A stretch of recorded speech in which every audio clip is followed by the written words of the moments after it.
I tell people honestly, like the only reason I started my own agency is I was fired. Like when the pandemic first hit and things really first shut down, everybody was like, what's going on? And everybody pumped the brakes. But the interesting part about being in healthcare during that time was, the resiliency part was, okay, well, how am I going to lead my team through this? And, like everybody else, we were just figuring it out as we go. It's a smart use of those tools. It doesn't devalue the work. It actually elevates the work.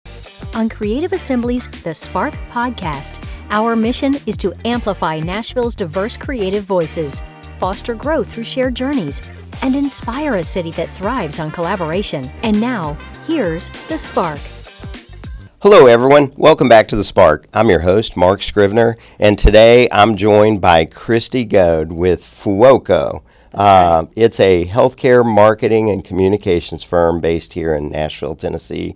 Kriste, excited to have you on the show. Thank you, Mark. I'm excited to be here. I appreciate the invite. Yeah, looking forward to hearing your story, too. So I know you've had a long career in healthcare marketing, so over 25 years.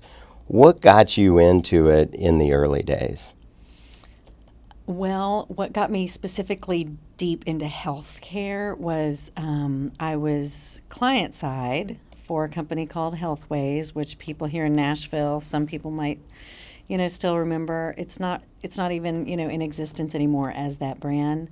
But that was a very sort of complex space of healthcare. It was the nation's largest and leading provider of disease management when I joined. And my boss, who was a co-founder of the company, the company created the industry organization, the Disease Management Association of America at the time, and my boss at Healthways was the president. So they were like really, integral in like establishing the industry in and of itself. A lot of us in brand would call it category creation. And so it was a very interesting time, and their clients were all pretty much B2B clients. It was large self-insured employers. It was health plans. In some cases, it was providers and hospitals. Those were sort of the origins of its diabetes management. And so, I had to really get deep into this space. And I felt really dumb, for like the whole first year there. But it was a great place to be, and it was great people and a great culture and just fast growth, and there was a lot happening. And, I just really got into it, and I learned so much and built so many relationships there that's where I stayed in healthcare, B2B essentially. And it, I say that Healthways is the gift that keeps on giving. Yeah. Because in a lot of ways it sort of exemplifies Nashville's healthcare family tree, for anybody that's familiar with that, which is all these companies that spun out of HCA. And that was one of them. And then those companies then spin out other entrepreneurs and other companies, and that has certainly been the case at Healthways. So many people came out of there and either started their own healthcare company or, they've gone to work for other healthcare companies of whatever sizes. And, so all those relationships just continue to be relationships that drive my own business even to this day. Yeah. Relationships are so important in the healthcare business, right? They are. Yeah. They are. Healthcare is a very large and small industry. Yeah. Well, I saw, after looking at your background and history and the trajectory that you've had, you left there, and I know you spent some stops in different agencies like Hall Strategies with Joe Hall in the early days. Yeah, and Abby Trotter. Yeah. And so what took you from the corporate great organization to I want to go try the agency side? It really wasn't like an intentional thing. It just was an opportunity. And it's funny when I look back, when I went to work at Hall Strategies, like I didn't have any real concept for what it meant to work on agency side. And, it was a whole new world. Logging hours, you kind of eat what you kill a little bit, like bringing in business and servicing that business. And and then from there, I was recruited to, it's kind of a trend, another brand that doesn't exist anymore, Revive Health, which was at the time, it was a healthcare agency based in Santa Barbara, California, and they opened up a Nashville office. And that was just another, opportunity that presented itself. And so I was like, oh, this is great. I'll get to go, because Hall, we had healthcare clients, but it wasn't specifically focused on healthcare. So that was a cool opportunity, to get to go and really open the Nashville office for Revive and really grow with that agency as well. Yeah, and I think just looking at, again, your background, it looked like you worked with them up until they sold Weber Shandwick, right? Yeah. Yes. And so you saw a big rise in that agency. You were a big part of it. I was there. I think when I joined, I was like employee number 9 or something like that, at Revive. And yeah, so that was a lot of growth. And that's where I stepped into marketing and business development, really serving in that role for that agency. I started there serving clients, but then moved into the marketing business development role. And again, because I just had relationships, specifically here in Nashville, that I was able to leverage that into, business for Revive. And so that's where I really learned on the job marketing. And what it meant to be like chief marketing officer, and really learn what it meant to be in a sales role and business development, and where those two worlds, collide, marketing and sales. And so we were acquired by Weber Shandwick, and then I was there for the first year of that integration, and then was part of an exit. I tell people honestly, like the only reason I started my own agency is I was fired. And, that's just the truth of the matter. I was part of a group that really, exited at the same time, as often happens, when there's acquisition like that. So I was kind of faced with and I had a non-compete at the time, so I, wasn't supposed to go to work for a direct competitor.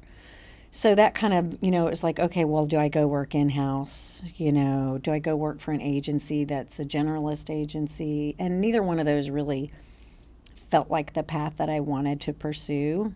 And so then I just took a bet on myself. And I was, the story of Fuoco is I just went out on my own as an independent consultant for the first couple of years before officially, starting the agency and hiring employees, and that was 2019. Yeah, the amount of agency owners that I hear that same story with about, yeah. Hey, I was, I got let go, or I was downsized, and you just went out on your own, and you sort of turn into an accidental agency owner where you were, doing contract work probably for, the couple years, and then I need to hire some employees, and it turns into what you have today. So, I mean, you could have very easily, just with your experience, stayed in-house at a big brand like an HCA or, another Healthways type company. Yeah. But you went out and took the chance on yourself. I did, yeah. Where'd the name come from? Well, I was trying to think of a name, and, I had this dream, and I was telling a friend about it as, and part of I was like, I had this weird dream about, there, I like had this RV and it, had, like some sort of like fire or whatever on the, it was Firebird. That's what it was. Okay. Firebird on the side of this RV that I'm driving around. And they're like, oh, maybe you should, pursue that for the name. I'm like, Firebird? I don't think so. They're like, well, what about, if you looked at other languages, what is that? And so that, I was like, oh, that's a good idea. So I saw that it wasn't quite Firebird, but Fuoco in Italian is fire. And I love all things Italian. I'm Italian on my mom's side of the family. And I was like, oh, that could be kind of fun and kind of cool. And it would have a little bit of meaning behind it. And, I could already envision, I could be like Chief Firestarter, and I could envision sort of different brand avenues that could be kind of fun. So that's what it ended up being. I love how you've weaved it through all your titles and that Chief Firestarter. Yeah, love that. Thanks. Yeah. A lot of people really like that title, so I've held on to it. That's great. Well, I want to go back real quick to the Revive Health, because a lot of agencies, they don't really have business development or marketing. You always hear, cobbler's kids have no shoes. There's no marketing that we do for ourselves because we're too busy with our clients. But you had a unique opportunity to be able to do both. Very. What did you learn from the business development side of it that maybe has helped you be successful with Fuoco? Well, I learned that you take a lot more swings than you get hits on, and I learned how to handle rejection, and I learned how to I really did learn sort of the business between the difference, between like a sales and business development and marketing, which is important. I don't think I fully appreciated at the time the investment that Brandon Edwards was the CEO of Revive at the time. And I probably didn't truly appreciate, the investment that he was making in a sales and marketing role. And now I fully appreciate it because as an agency owner, I can't necessarily, I'm like, okay, well, I got to make decisions. Am I going to fund like a sales position? Am I going to be the salesperson as the founder, and owner, or am I going to spend that money on client delivery, So those are the kinds of things when you actually become the owner that become glaringly clear, But I just learned that you got to be out there, you got to work relationships. Relationships also can't be your only, you got to get comfortable with like cold outreach, networking, all of those things, because relationships take you a long way, and relationships and referrals are still a huge part of my business. But as you grow, you have to, that well kind of runs dry, you can't solely rely on that. Yeah, too many agency owners get really comfortable with referrals, and if you're not staying ahead of it, you can really find yourself in a big time pickle, I'm sure. We've seen it over the years. So, thanks for sharing that. So, Kriste, you launched Fuoco at the perfect time. It was 2020 in a global pandemic. When you started it, I guess, what did that teach you? Building an agency from scratch during that time could not have been easy. It wasn't easy for us being an established agency. Yeah. But maybe what did that teach you about your own resilience?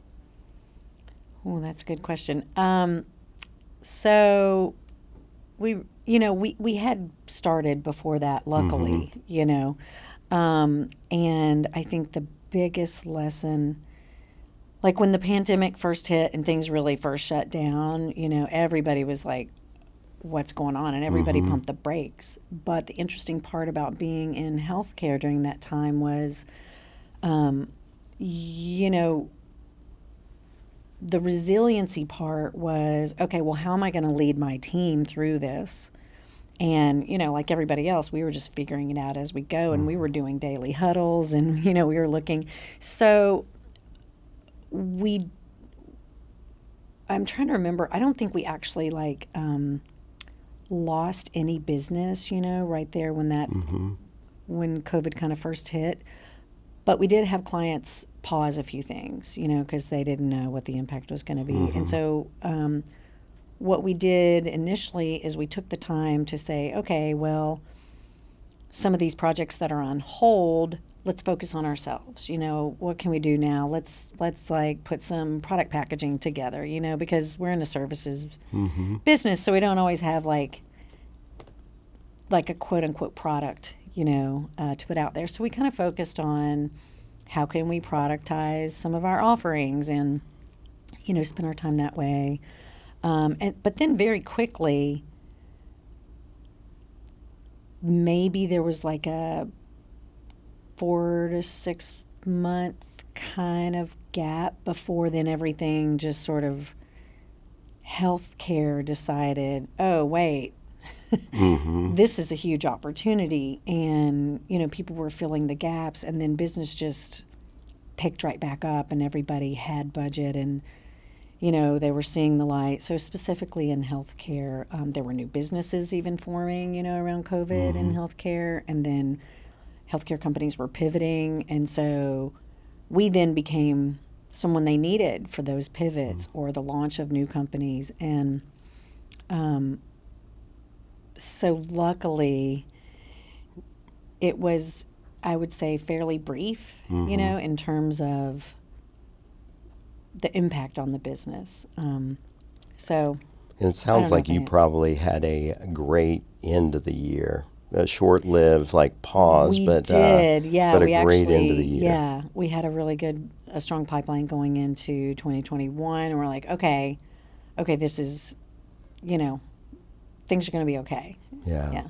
Well, I believe I read that part of your mission is doing good work that's meaningful. Yes. And I know that's important to the organization, very intentional.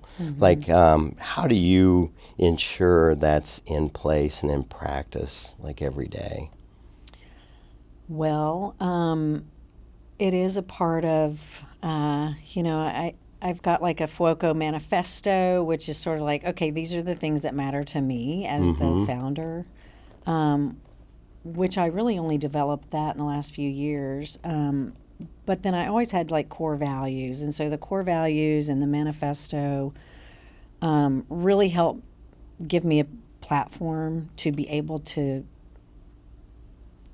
talk about that with my team and to make it tangible for the team. And then anytime we have a client win or, just any, we're doing good work, and it's meaningful to us and it's meaningful to clients, we take the time to be like, hey, this is a great example of doing good work that's meaningful.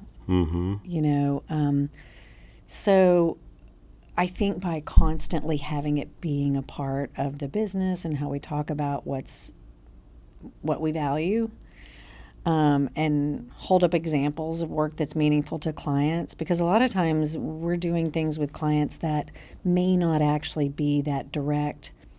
This marketing tactic had this business impact, but we did something that was truly meaningful for the client that helped their team or helped them as an individual, and that's just as important. That's meaningful, to us. So that has really been something that's been in place from the get-go, for Fuoco. I do... At Revive, we actually did EOS, and so I learned some of the core EOS tenets there, which is really valuable, and continue to use them, in my business today. And so one of the first things that I did when I started Fuoco was go through that the traction book and define some of those things, that are on a VTO, vision tracker organizer, that really make you ask those questions and define some of those things. And so that doing good work that's meaningful has been there from the start. Yeah. I guess there's probably a lot of agency owners that they wing it every day. Like they come in every day and they just do the work and they leave. But, you've been very intentional. I know, it sounds like Brandon and the team at Revive, very intentional with the EOS. How important do you think that has been to the continuation of your success? I think it's been hugely important, because, with EOS each year, you're kind of, or really each quarter, if you're on that, if you're working it like you're supposed to, you're really revisiting those things that define you, as a brand, as a company, and pressure testing it. Is this still who we are? Is this still what's important to us? Is this still our goal? So being able to come back to that in times of success and times of, maybe a downturn or like big changes on our team, or, and having been in business this long, I've experienced all those things. And so it's really important, the core values, we have changed those at one point. I guess we revisited those and, kind of edited our core values in about 2022, which was also the year that we were, really reached, that was the biggest year, and we had the most head count, in that year, which really causes you to really revisit a lot of things, right? But a lot of other, I would say the core of everything that I put in that vision tracker organizer in, that was 2018, really, when that was developed, remains today, which is kind of wild, Well, talking about healthcare brands, because you work with a lot of them, what's a common mistake that healthcare B2B brands make when they're trying to tell their story? What do you see? I see that they're doing a lot of what you just described, maybe as any business owner does, which you're just in there doing the work, and you're not taking the time to get really clear on who you are, whatever process that looks like, whether it's the EOS process. We have a process that we take clients through to help gain clarity before you ever start talking about marketing. If you're not totally clear on that, and a lot of brands aren't, a lot of healthcare B2B brands, or maybe they're in different stages, in each stage they kind of have to redefine who are we today. Maybe they've had acquisitions, a lot of mergers and things like that. And then second, it continues to be shocking how many companies, and I think companies in general, not just healthcare, not just healthcare B2B, don't actually have a strategy, a marketing strategy, a brand strategy. But it just is, and I understand how it's that way, because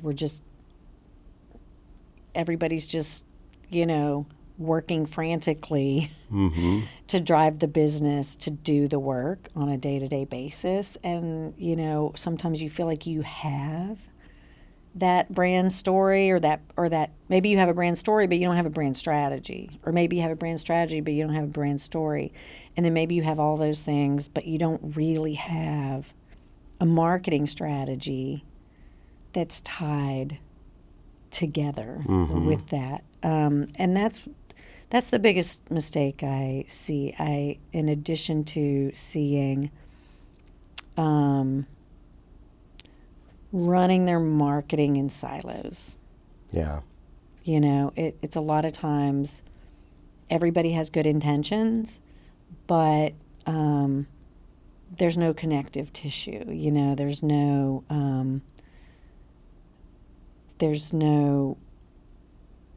I heard this just this week. I was interviewing a candidate, and this person had not worked at an agency. They, had really only been in-house. And I said, well, tell me a little bit about your experience working with agencies. And it's something that I hear a lot, especially in the sales side of the house. Well, we just haven't had a lot of success working with agencies. I just haven't really been impressed. And when you really start to unpack that and go, oh, well, why is that? There's all kinds of reasons for that. I think a lot of times it's not the right agency for the need of that company, or you hire an agency that's very specific for one thing, and they're doing that one thing, but they might not understand your business the way they need to, or you might not have someone internally that's asking the right questions or giving the right guidance to that agency, and then if you've got multiple agencies, but they're all working in these silos, none of them may have the line of sight that they need on the business, on the strategy, and what the other agencies are doing to individually be successful. So that's a common mistake that I see happening. And then, it puts me in a difficult position when I'm trying to sell what I do and how I do it differently, because there's all that baggage, and I get it. I understand that, but I've seen it consistently throughout the years. It's not something that's going away. Yeah, you're so right. You and I, we've talked about it before, about just the, the future of agencies and how, a lot of these big businesses, big healthcare companies, other big companies, they're not looking for the holding company agencies any longer. Right. They're looking for the specialist in all the different areas, but they ultimately want one of the agencies to manage all the relationships, and they want to ensure that all those agencies are working seamlessly together. And that's what I've heard is the way of the future. I'm sure you're probably seeing it, hearing, some of that. It's sort of like yes and no. We have some clients that we do have a lot of trust, and they're like, oh yeah, you got someone for that? Great. Hey, we're happy to bring on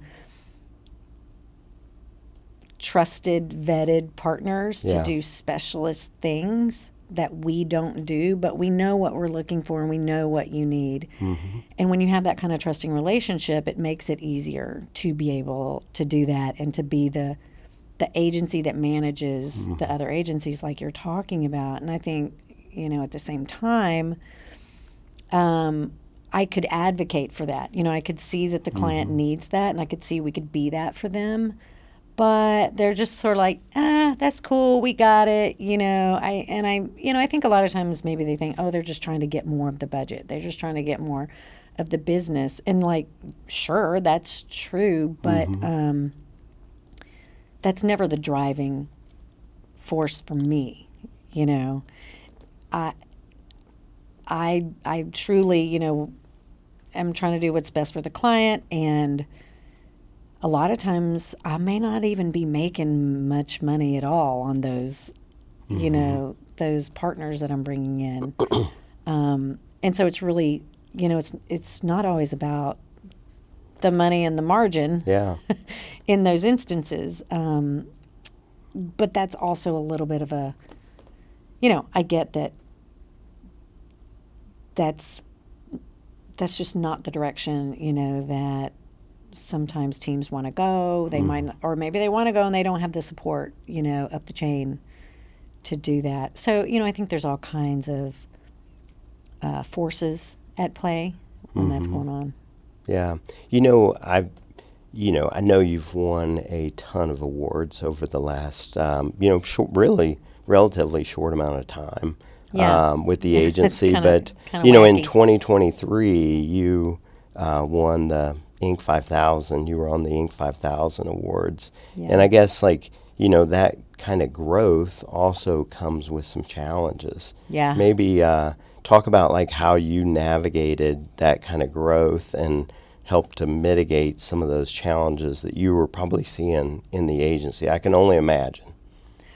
Well, because we had grown so fast, I think we fell into the trap that a lot of companies fell into. I could say at Healthways, I saw that too. We were growing so fast, and, you just kind of start throwing bodies at it. It's like, we need people in here to help do this work. And I think a learning from that is we probably overhired. We probably had more full-time people on the roster than we needed. And then because at the same time, we were bringing in folks that were younger in their career, and the learning there is when you do that, it's great. But you really have to have the structure in place to teach them, their jobs in large part. And, we just weren't big enough, and we didn't have the structure and the processes in place to really be successful, and help those team members, those younger in their career team members, be successful. And so I think that's probably the biggest piece, when you have that kind of growth, is taking the time that you need to take to say, well, oh gosh, okay, it's going to pay off if we pause here for a minute and really think about what's driving this growth. Is it sustainable? What do we truly need? What's most important? It could have been a lot more important to do that in that moment, and probably put processes in place versus just throwing people, because when you're throwing people at a problem and you don't have processes, not just to teach them but just to do the work, across the board, it gets really hairy really fast. Such a great lesson, though, because there are so many agencies that make the same mistake, and we've made it over the years too, probably multiple times. But it is, you think the pipeline is going to continue on, and you overhire, and then you are stuck at a point where it's like, oh man, what do we do? Right. And you're right about the systems and processes. So that's turnover is so expensive.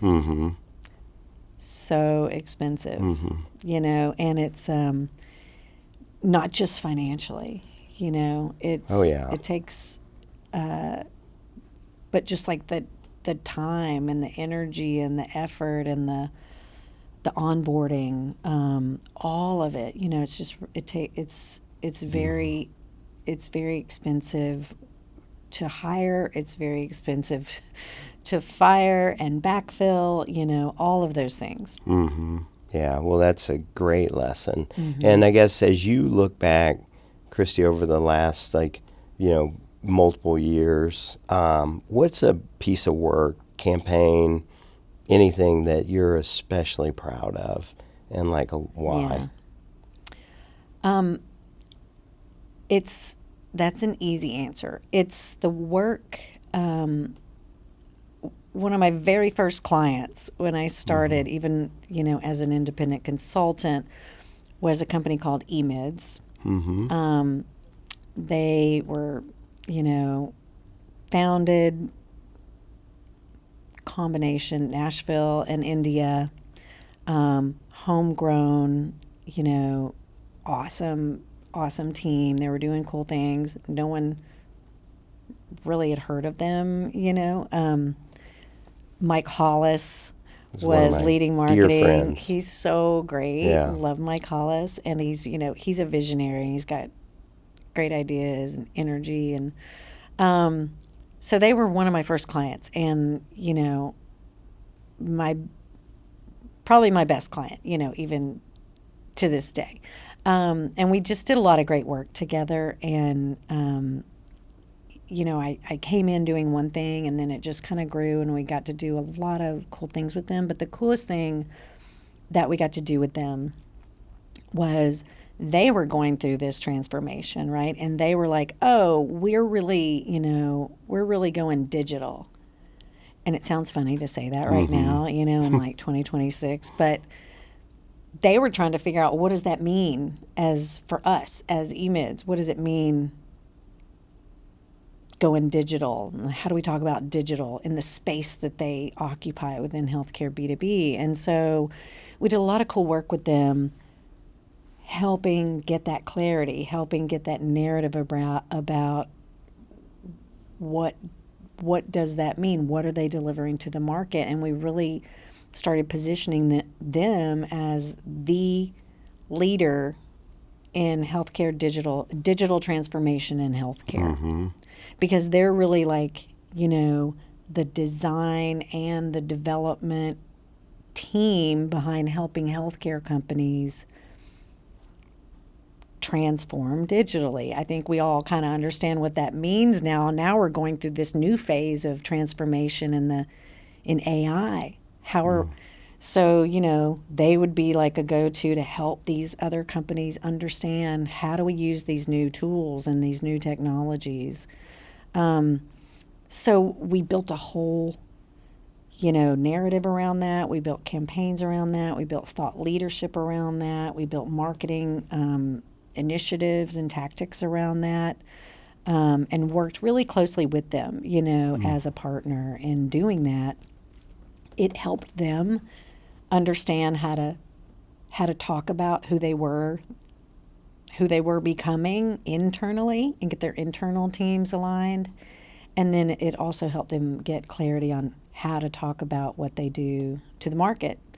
And they're a huge success story. They grew. They had huge investment from New Mountain Capital, and major exits there. So that's work. Not only was that doing good work that's meaningful, and it was really meaningful to them and in the market, and we were a part of that in helping them with that success, but working with EMIDs and helping them figure out a lot of that complex story within healthcare B2B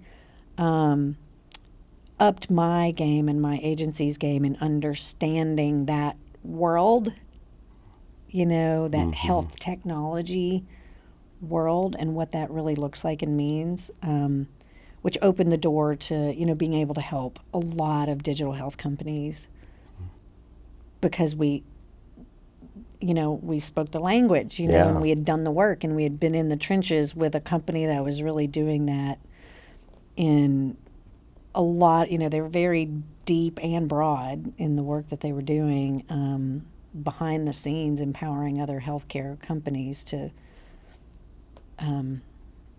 embrace digital, embrace the cloud, all these things that just seem like, oh, of course, a no-brainer today, but they really weren't at that time. Yeah. Well, knowing Michael Hollis, he's a great friend. We go back to my first marathon, and he ran it with me side by side, and I was very thankful. I've always thought of him very highly, and watching like his rise in EMIDs, I've seen your work, and it's been very amazing and transformational for them.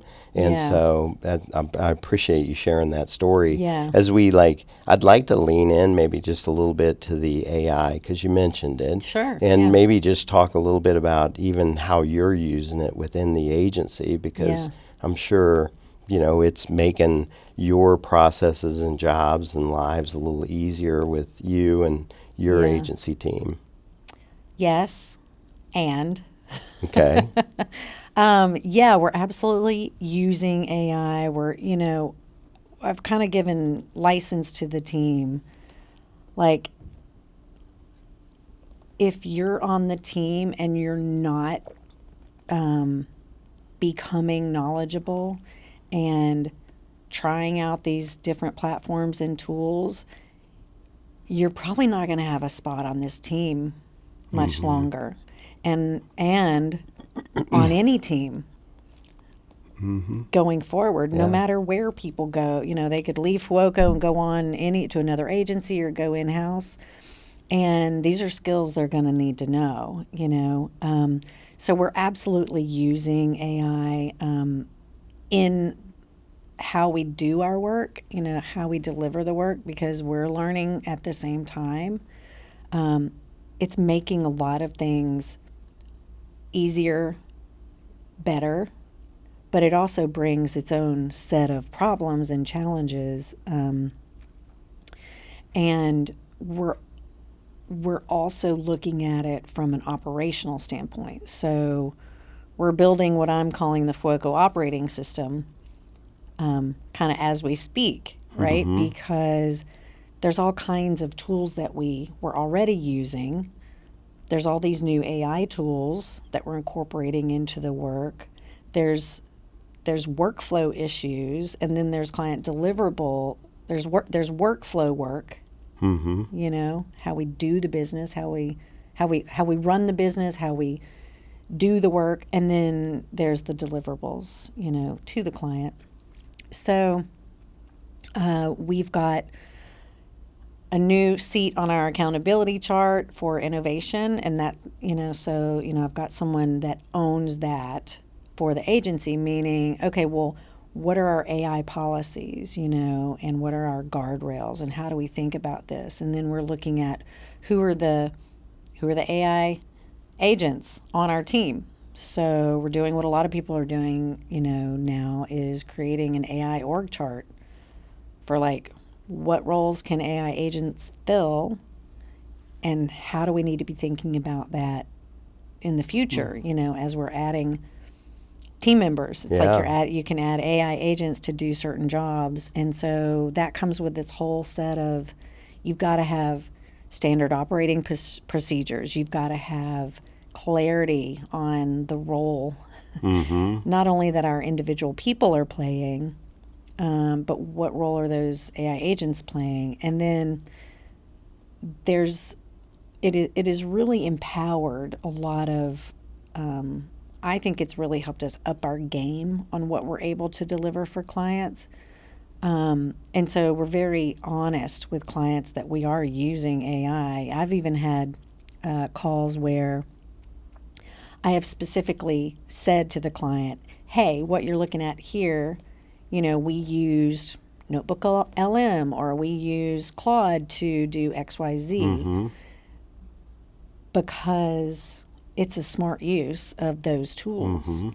It doesn't devalue the work. It actually elevates the work.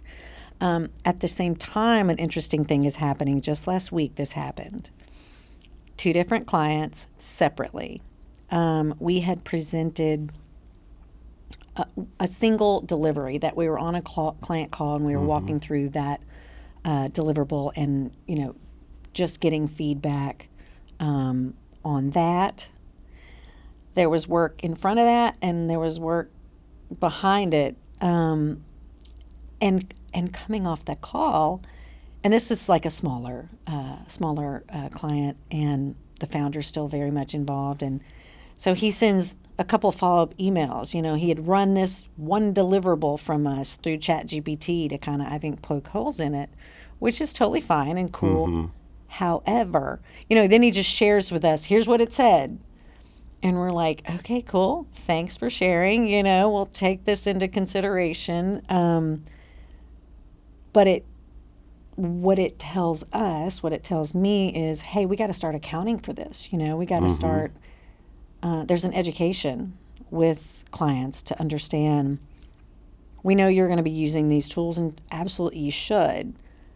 Here's the context that it didn't have, you know, and here's where we're that, I hate to use this term, but we're the human in the loop here, right? And we're putting our human brains and our experience against what these engines are coming back with, because, and I think we're all learning in real time that you do have to question what it comes back at. And when you really know your business and you really put your stuff through it, you can immediately see, there's good stuff here, but like it's not quite right. And here's where it's missing where it's missing it.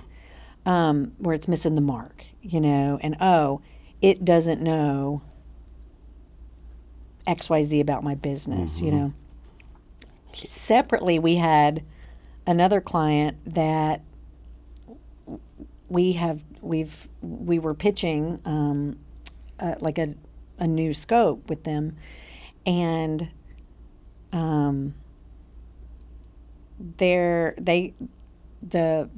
our marketing point of contact was like, this is great, this is exactly what we need, just got to run it up the flagpole. Well, then that person's boss was like, why can't we just use Claude? And then they like gave us what Claude spit out, and it was, in this case, it was just a basically like an SEO audit. It was really good, as Claude, these tools can spit back some really good stuff.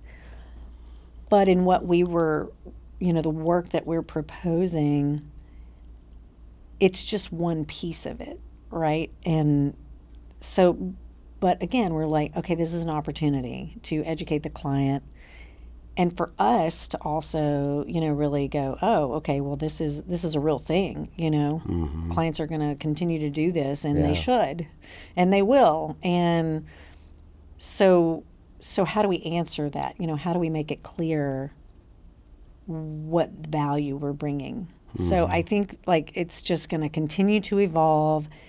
I mean, new versions of these platforms are being introduced every single day, and what may be true today might not be true tomorrow.